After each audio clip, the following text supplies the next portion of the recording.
prône un féminisme pro-choix. Du coup, je pense que certains appellent ça le féminisme intersectionnel.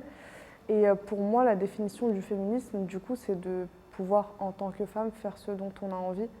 Euh, En fait, je pense qu'il y a certaines personnes qui ont une définition un petit peu paradoxale, un petit peu contradictoire, parce que tu as certains courants féministes qui définissent le féminisme comme une certaine manière de s'habiller, une certaine manière de penser, et en fait, en faisant ça, elles vont priver, tu vois, d'autres femmes de leur liberté de faire ce qu'elles ont envie de faire.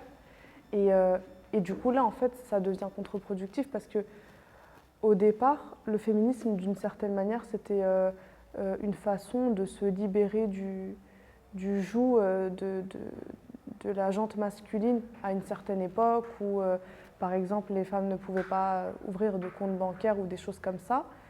Et ces féministes-là en question, dont je parlais juste avant, elles ne font que déplacer le problème parce que avant, on va dire qu'on était peut-être dans un certain contexte soumise, entre guillemets, aux hommes, et aujourd'hui, on se retrouve à être soumise à ces féministes qui veulent nous dicter notre façon de faire, notre façon de nous habiller, notre façon de penser. Donc voilà. Non, franchement, ça n'a pas été naturel. Ça a été ni naturel ni un déclic parce que pendant très longtemps, j'avais du mal à me définir comme féministe parce que justement, toutes les féministes que je voyais ne me ressemblaient pas. Et du coup, j'avais du mal à... Enfin, vu que je ne m'identifiais pas à elles, j'avais du mal à me définir à travers ce mot. Donc pendant longtemps, je préférais parler d'humanisme plutôt que de féminisme. Aussi parce que je voulais pas me...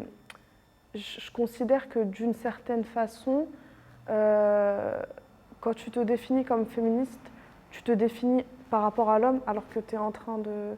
En fait, le féminisme, normalement, c'est quelque chose qui te libère de l'homme, mais du coup, indirectement, quand tu te définis comme féministe, c'est quand même relatif à l'homme, donc tu te définis relativement par rapport à l'homme. Donc c'est un truc qui me dérangeait. Mais c'est comme la journée de la femme, en fait, la journée du 8 mars, la journée des droits de la femme. Pendant longtemps, j'avais du mal avec ça, mais en réfléchissant, en grandissant, en évoluant et en prenant maturité, je me suis rendu compte qu'en réalité, c'est une journée qui existe parce qu'il y a encore des problèmes, il y a encore des inégalités, et le jour où elle n'existera plus, bah, c'est que tout ira bien. Et donc j'ai un peu transposé ce raisonnement sur le féminisme, et j'ai commencé à me définir en tant que telle quand j'ai découvert qu'il y avait des courants qui existaient et qui étaient inclusifs en fait, qui mettaient pas, qui ne marginalisaient pas certaines femmes, qui n'excluaient pas certaines façons de penser. Et c'est récent, ça fait peut-être 2 ou 3 ans, tu vois, que j'arrive à me définir en tant que telle, mais je précise toujours parce que je veux pas que ça prête à confusion. Et dans l'imaginaire de beaucoup de personnes, ce que je dis, c'est vrai, tu vois, parce que au départ, quand j'ai commencé à me définir en tant que telle, il y a des gens que ça choquait parce que ils caricaturent, ils associent le féminisme à certains mouvements féministes extrêmes. Et du coup, quand toi tu dis que tu es féministe, ils t'associent à ça. Alors que non, en fait, tu peux adhérer à un courant différent. Donc non, ça a été un cheminement long, vraiment long et plein de réflexions. Moi, je pense que c'est les médias, bien sûr, je pense qu'ils ont un immense rôle là-dedans parce que le féminisme le plus médiatisé, c'est le féminisme blanc. Quand je dis le féminisme blanc, c'est le féminisme blanc dans le sens de celui qui découle du privilège blanc. C'est-à-dire donc je ne suis pas en train de dire que toutes les femmes blanches prônent ce féminisme, mais il y a une certaine catégorie, comme j'ai expliqué tout à l'heure, qui hiérarchise les choses et qui vont définir le féminisme d'une certaine manière et qui vont donc considérer comme antiféministe tout ce qui ne correspond pas à ce qu'elles pensent.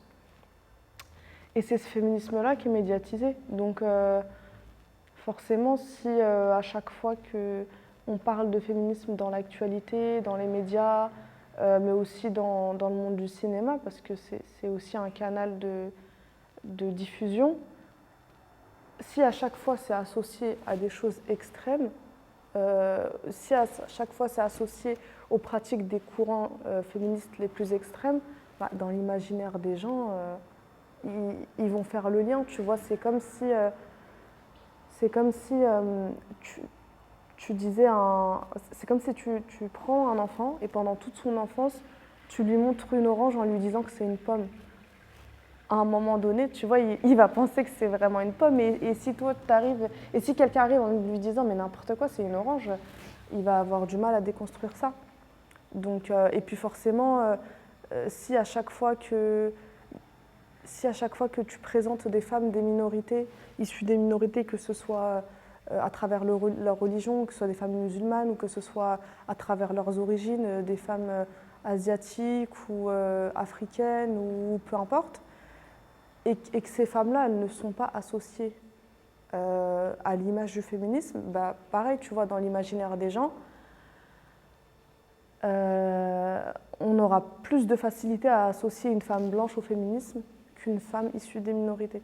Et a fortiori, quand tu as des clichés, tu vois, tu sais très bien que pour beaucoup de personnes, tu as le cliché de la femme africaine qui est soumise à son mari, le cliché de la femme musulmane qui est soumise à son mari, la femme qui porte le foulard qui est sous le joug de je ne sais qui, tu vois, les, la légende des grands frères, des cités. Il y a plein de choses en fait qui contribuent à construire cet imaginaire.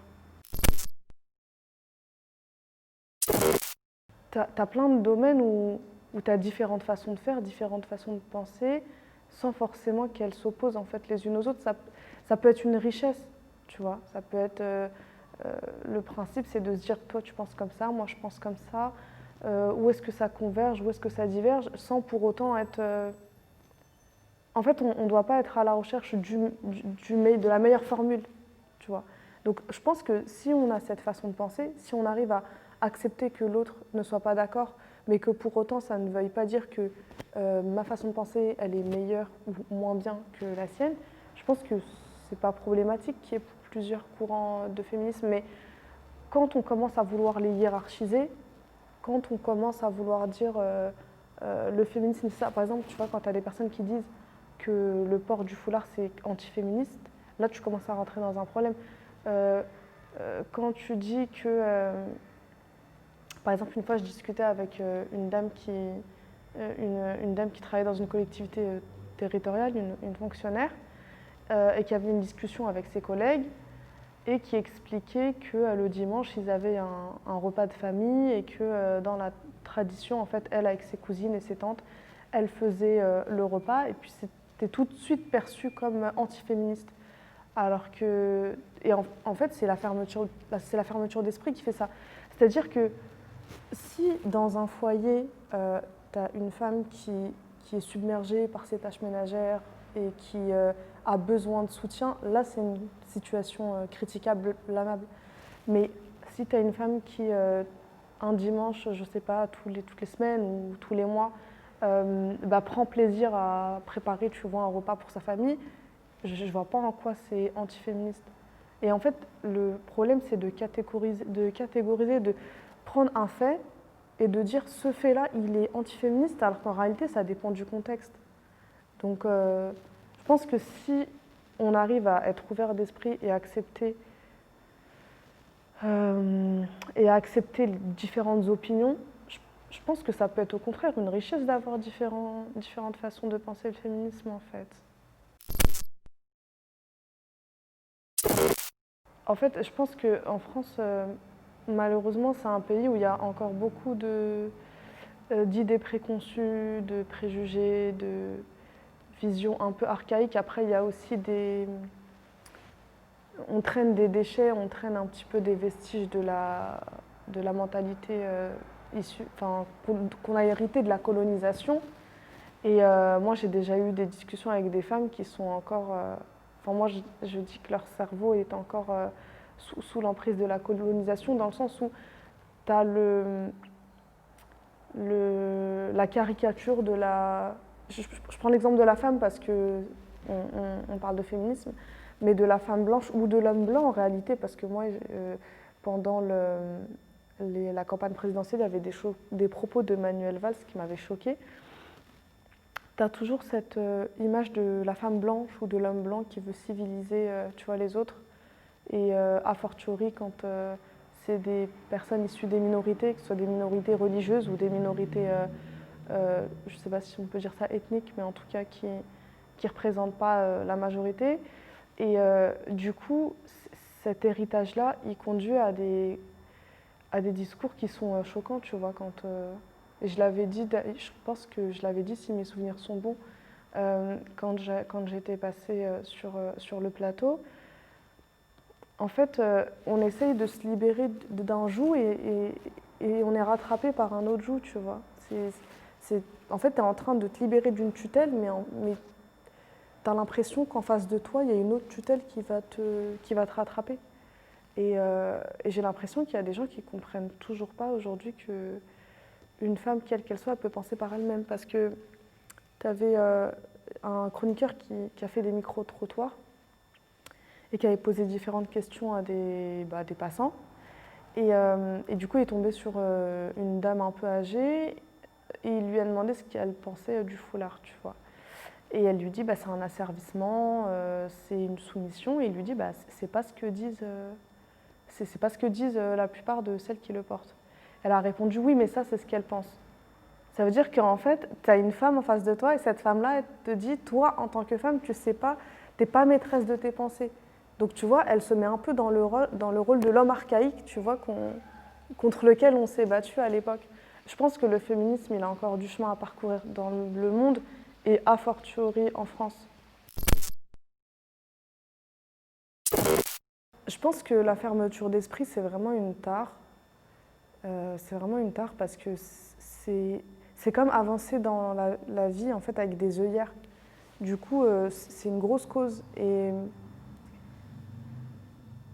Et je trouve que dans l'éducation, en tout cas en France, il n'y a pas assez de place en fait pour... ou en tout cas, je pense que il devrait y avoir une plus grande place justement accordée à l'éducation, à la tolérance, à l'acceptation de l'autre, au vivre ensemble et à tout ce qui va avec. Et tu vois, moi, quand je pense à mes cours d'éducation civique et de citoyenneté, pour moi, c'est au sein d'une matière comme celle-ci qu'on aurait dû apprendre des choses comme celle-là. Et quand j'y repense, enfin, j'essaie de me souvenir, je pense que les quelques cours qu'on a eus en éducation civique, ça a été de nous expliquer comment fonctionne le vote. C'était vraiment très juridique, tu vois. Du coup, pour moi, c'est oublier l'essentiel. Tu vois, c'est oublier l'essentiel parce que si tu n'apprends pas à accepter l'autre comme il est, à être ouvert, à vivre ensemble, tu vois, à vivre en société, ça donne une société comme celle qu'on a aujourd'hui avec tous les problèmes qui s'y trouvent. Et je pense qu'il y a aussi des questions d'ego, tout simplement. Il y a des questions d'ego, donc je pense qu'il y a des personnes à partir du moment où elles ont une idée en tête, je crois qu'elles ont du mal à faire le distinguo entre elles-mêmes et leurs idées. Donc quand tu t'attaques à leur idée, elles ont l'impression que tu t'attaques à elles-mêmes, alors que non, tu vois, je peux ne rien avoir contre toi en tant que personne, mais ne pas être d'accord avec une façon que tu as de penser. On peut discuter, tu peux me convaincre ou je peux te convaincre. On peut aussi ne jamais réussir à se mettre d'accord et c'est pas grave, tu vois, la vie elle continue. De façon générale, moi j'ai tendance à être optimiste. Après, je suis optimiste sur le résultat, mais j'ai aucune idée sur le temps que ça va prendre.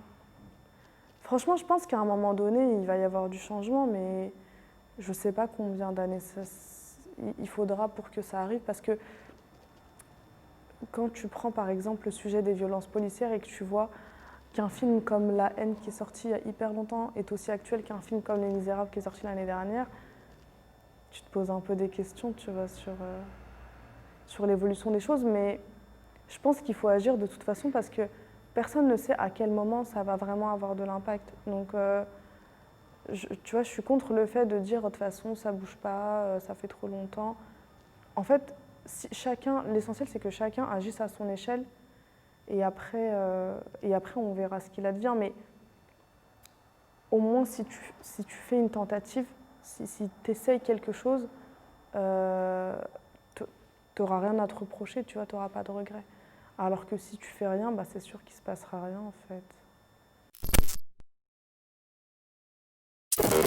Alors effectivement, c'est assez marrant parce que j'entendais souvent certaines personnes opposer l'islam et le féminisme, alors que à l'époque de la Révélation, quand le prophète Mohammed est arrivé pour transmettre son message, comme les autres prophètes qui l'ont précédé, Jésus ou Moïse ou peu importe, il est arrivé dans une société très patriarcale, donc à tel point que les femmes n'avaient pas le droit à l'héritage, on enterrait les petites filles parce que les familles voulaient avoir un fils plutôt qu'avoir une fille, ce qui est toujours vrai aujourd'hui dans certaines sociétés, comme en Asie, tu vois. Et l'islam qui est arrivé il y a 1400 ans a mis en place certains préceptes, donc notamment à allouer une partie de l'héritage à la femme, l'a impliqué dans différents cercles, par exemple dans les guerres, tu avais des femmes qui étaient responsables de certaines armées, tu avais des femmes qu'on a chargées de certaines missions de science, dans tout ce qui est apprentissage, etc. Et surtout, on a interdit les infanticides qui avaient eu lieu jusqu'ici. Et du coup, ça me fait un peu sourire parce que ce que je suis en train de te dire, ça a eu lieu il y a 1400 ans. Et quand tu regardes un peu l'histoire de la France, ça fait pas si longtemps que les femmes peuvent voter, ça fait pas si longtemps que les femmes peuvent ouvrir un compte bancaire sans avoir l'autorisation de leur mari. On est en 2020, il y a encore d'immenses inégalités salariales. Donc, tu vois, c'est marrant en fait de recevoir des leçons de la part de nous. Il y a un proverbe arabe qui dit c'est le chameau qui se moque de la bosse du dromadaire, tu vois. Donc, c'est un peu ça en fait. En fait, ces personnes-là, je veux juste leur dire de... Enfin, je veux juste leur poser une question, c'est quel est leur combat en fait? Parce que le féminisme, d'aussi loin qu'on se souvienne, c'est le combat pour la liberté de la femme. Donc, si tu me libères d'une prison pour m'enfermer dans une autre, en fait, je comprends pas. Quel est l'objectif? Je pense qu'avant de faire les choses, il faut se poser la question de pourquoi on les fait. Pourquoi on les fait et quel est l'objectif. Si ton objectif en tant que féministe, c'est de défendre la liberté de toutes les femmes, quand tu dis que tu as une femme comment s'habiller, tu n'es pas en train de le faire. Et c'est pour ça que je parlais tout à l'heure de la légende des grands frères de Cité, ce que j'ai dit d'ailleurs à Pascal Pro quand j'étais sur son plateau. Je dis, moi, mon père ne m'a jamais parlé du port du foulard, je n'ai pas de grand frère. Alors, j'ai pas de grand frère, donc c'est encore moins mes voisins, les pseudo-grands frères des cités qui vont me dire. Donc, jusqu'aujourd'hui, j'aimerais bien savoir à quel grand frère je suis soumise, tu vois, ou à quel. C'est encore une fois, c'est paradoxal parce que c'est une manière en fait d'être anti-féministe parce que tu considères que moi, en tant que femme, je suis pas capable de réfléchir par moi-même. Tu me dis non, en fait, toi, tu penses que tu réfléchis par toi-même, mais en réalité, tu es soumise à un homme qui pense pour toi. Qui est cet homme, je ne sais pas. Mais ouais. En fait, c'est la non-acceptation de la différence. Mais malheureusement, cette non-acceptation de la différence, ça se fait que dans un sens. Et c'est pour ça qu'il y a beaucoup de choses qui sont reliées, et je parlais de colonisation tout à l'heure, parce que c'est relié au racisme qui est relié à la colonisation. De tout ça découle le privilège blanc aujourd'hui qui est présent de par le monde, tu vois. Et tu verras jamais, peu importe où tu vas dans le monde, même si tu te rends dans un pays où tu trouveras une population blanche en minorité, l'autre population, elle ne dira jamais à la population blanche vous agissez comme ça parce que vous êtes soumis à certains trucs, ou nous, vous êtes inférieur à nous, nous sommes supérieurs à vous. C'est toujours dans le même sens. Je pense que c'est ce qu'on essaie de nous faire croire. Je pense que c'est ce qu'on essaie de nous faire croire. En fait, à mon avis, il y a des personnes ou des lobbies qui essaient de construire en fait une image toute faite autour du féminisme, en nous faisant croire que c'est un certain type de femme, avec un certain type de vie, avec certains types d'activités, etc. Alors que le féminisme, ça veut juste dire qu'en tant que femme, tu fais ce que tu veux en fait et que personne ne t'impose quoi que ce soit. Donc en réalité, il y a autant de cas que de femmes existantes dans le monde, tu vois.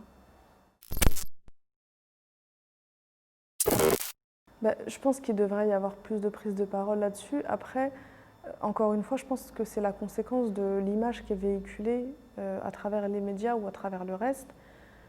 Et c'est pour ça que j'avais eu du mal à me positionner pendant longtemps, parce que je trouvais que certains courants féministes donnaient l'impression en fait, qu'il y avait une guerre entre les hommes et les femmes, alors que c'est totalement ridicule. Et je pense qu'il doit y avoir un certain nombre d'hommes, même si ce n'est pas la réalité, tu vois. Mais je pense que beaucoup d'hommes doivent avoir cette vision-là, que le féminisme est là pour instaurer une espèce de guéguerre, tu vois, entre les femmes et les hommes, alors que c'est pas vrai. C'est pour ça que j'avais du mal au départ, parce que, encore une fois, j'avais l'impression que c'était une façon de se définir de manière relative par rapport à l'homme, et parfois aussi de s'y opposer, alors que, au contraire, tu vois, si tu veux vraiment que ça aille loin, il faut que tout le monde mette la main à la pâte et que tout le monde y participe. Mais il y a vraiment certains courants qui pensent comme ça, hein, où tu as l'impression que, quand tu participes... Moi, j'avais déjà discuté avec des femmes après d'un certain âge, notamment certaines qui avaient créé les premières associations féministes à l'époque en France. Et je pense qu'il y a certaines personnes qui mélangent des choses. Il y a vraiment certaines personnes qui mélangent des choses. Récemment, j'ai assisté à un événement et j'ai été un peu... il y a quelque chose qui m'a dérangée, parce que tu avais différentes tables rondes. Et sur l'une d'entre elles, en fait, tu avais, je crois, 3-4 invités, donc qui étaient des femmes entrepreneurs qui avaient accompli un certain nombre de choses. Et je crois que toutes, ou peut-être 90%, en fait, elles avaient divorcé. Et en fait, moi, ce qui m'a gênée, c'est que dans leur manière de présenter les choses, après, je ne leur prêterai pas cette intention, je ne sais pas, mais en tout cas, dans leur manière de présenter les choses, j'ai l'impression qu'elles associaient leur divorce à leur réussite et à leur féminisme, tu vois. Donc finalement, si tu n'avais pas de recul, ça te donnait l'impression que le message, c'était je me suis accomplie en tant que femme, du coup, j'ai créé mon entreprise, je me suis épanouie professionnellement, je me suis débarrassée de mon mec, et tu vois, donc c'était un peu bizarre. Du coup, je pense que ouais, ces courants-là qui ont des idées comme ça, bah, ça doit un peu bloquer certains hommes, tu vois. Non, pas du tout. Pas du tout. Et au-delà de ne pas me sentir représentée, euh, j'ai même pas confiance. En fait, je trouve que c'est une grosse arnaque, parce que, par exemple, quand on publie les résultats de l'élection présidentielle et que tu sais même pas combien de personnes enfin, quand l'absentéisme n'est pas pris en compte dans les pourcentages, tu vois, moi, quand je vois que, par exemple, Emmanuel Macron a été élu à 80 ou 60%, je me souviens plus, 60% de quoi? Si la moitié de la France n'a pas voté, ça n'a aucun sens. Et d'ailleurs, il y a des personnes qui militent pour qu'une règle justement soit mise en place qui permette d'annuler le vote quand tu dépasses un certain seuil d'absentéisme, justement. Donc, je ne me sens pas représentée, et je trouve le système actuel, je le trouve pas vraiment, pas vraiment équitable, ou pas vraiment... En fait, en décalage avec ce qu'on veut nous faire croire, tu vois.